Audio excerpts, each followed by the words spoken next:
ចុងផៅខាងនងភ្លក់មហូបម្ដងប៉ុណ្ណាចុងផៅខាងនេះភ្លក់សឡម្ដងមួយប៉ាតនេះសាច់ត្រឹមតែភ្លក់ឯណាអូយឲ្យវាថាអានេះគឺជាអារម្មណ៍ដែលថាទៅមហូបពុកខ្លួនឯង2ថ្ងៃតែបើខ្ញុំដាក់សលេងឲ្យស្ដាប់ហើយនិយាយពីថាស្ដាប់ហើយកុំឲ្យលេបទឹកមាត់ណាខ្ញុំដាក់ទៅហើយជាតិ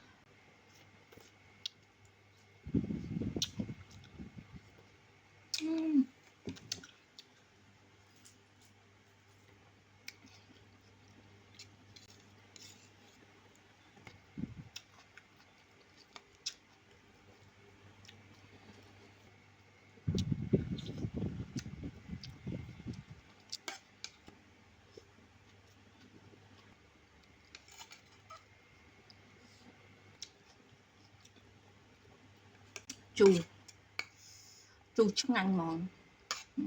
សំចិត្តមែនសំចិត្តដែលស្លោមែនដំបងអត់ត្រូវស្លោទេណា